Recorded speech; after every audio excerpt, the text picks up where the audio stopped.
Hey everyone, it is tea time with the diva. Grab your tea, grab your coffee, because we're going to get into it. This tea time is dedicated to Cassie Ventura, who took the stand today in the Diddy trial. And she pretty much said that she didn't know how to say no to the freak offs. And after a while, it just became a job. All she would do was these freak offs.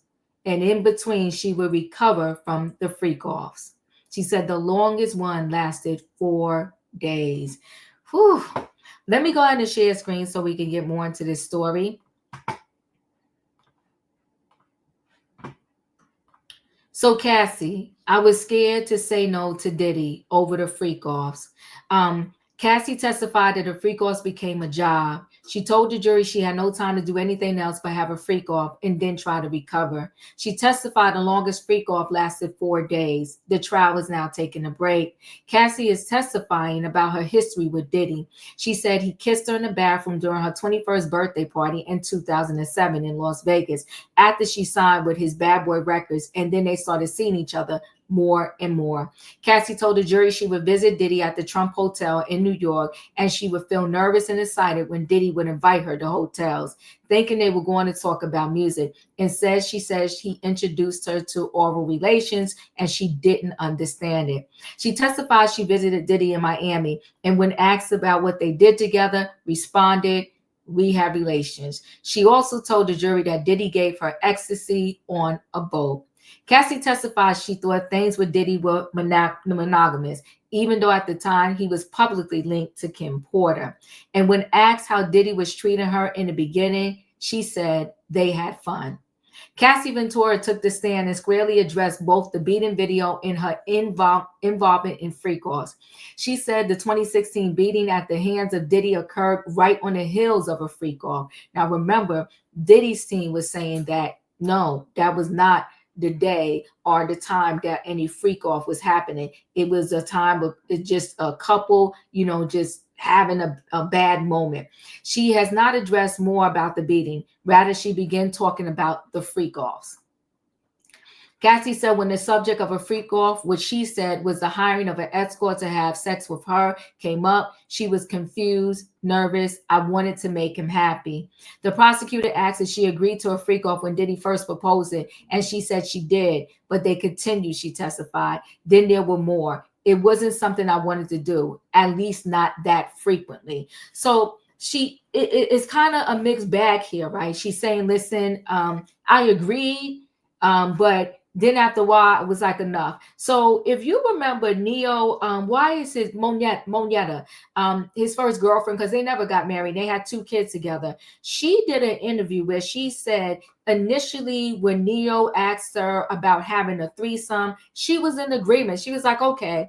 But she said then it became a regular thing, and that's not what she signed up for. I'm kind of relating that to this situation. You love the person, they ask you to do XYZ, you say okay, but next thing you know, they wanted more and more and more. But I always say once you open Pandora's box, you can't close it.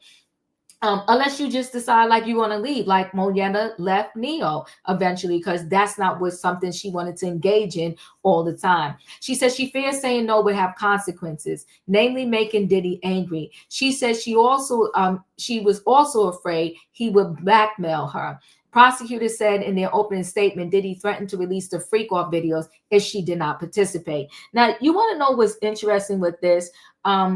To my understanding, that doesn't mean that Cassie knew this was happening.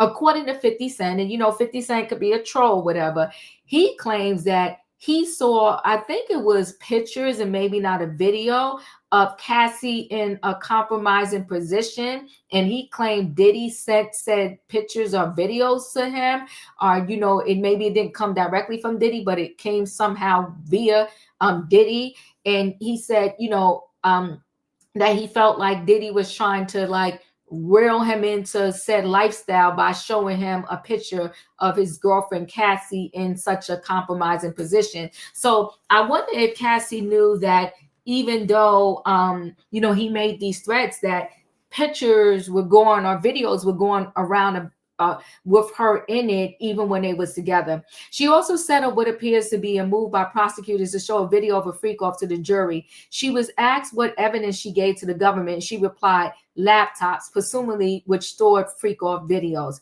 Cassie testified that she was with Diddy for 10 years and they would get in arguments that resulted in violence, telling the jury he would drag her and stomp her in the head if she was down. She testified the violence was too frequent and she would get black eyes and bruises. Diddy looked Cassie up and down as she walked in the courtroom to take the witness stand, following her every move. She didn't make any eye contact with Diddy.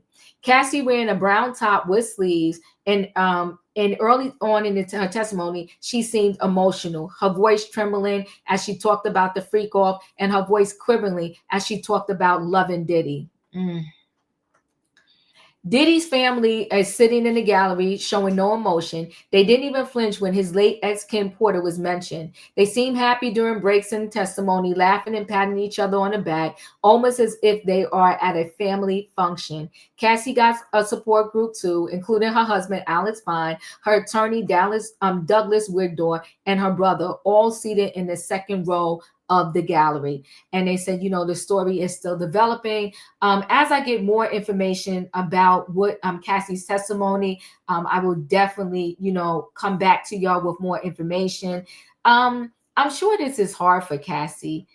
Regardless of who we believe or don't believe, I think this is just a tragic situation all the way around, because there are many people. Cassie may be the face of this thing, but there are many people where it's not Diddy and Cassie, it's everyday average people where the people actually love their abuser, and that's why they are in conflict of who do I tell, should I tell, and that's why sometimes they cry out in the midst of the horrible moment. But then later on, when that abuser comes and apologizes and claims they're never going to do it again, they're right back with him, because the core of this horrible situation is what they feel or think is love.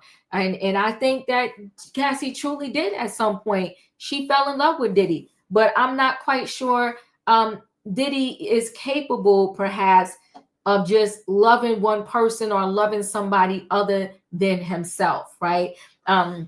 Any man that feels like they just have this need, and I'm trying to be very sensitive with this conversation, they just have this need to always be sexually stimulated. There's something deeper going on that they need to resolve. They just need to resolve. And then on top of this, he had a sexual addiction, he had a drug addiction, and God only knows what other addictions he had. When you have so many addictions, you really need deep therapy in order to come up out of all of this darkness that you are in. So God bless Cassie for being able to get on the stand, not just get on the stand, but get on the stand pregnant, get on the stand and actually have to say stuff in front of the person that did this very stuff to you. Listen, guys, thanks for watching. Chat with me in the comments, and when I get an opportunity, I will chat back. If you're not a subscriber, subscribe. Hit the notification bell so that every time I upload a video, you will be notified. If you are a subscriber, welcome back. Everybody, thanks for watching. Let me know your thoughts about Cassie being on the stand. I have to find out exactly what and how Kim was mentioned in this situation, and that being Kim Porter.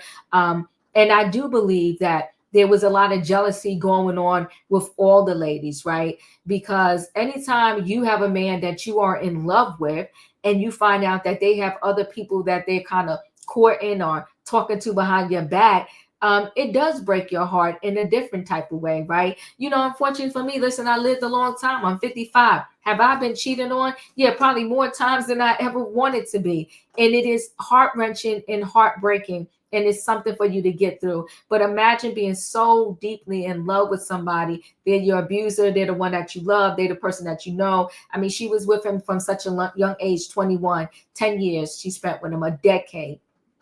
And the end result was nothing but pain and, just him using you, according to her, for his own pleasure and gain. Anyway, guys, chat with me. I'll chat back. Thanks for watching, and I'll see you on the next video.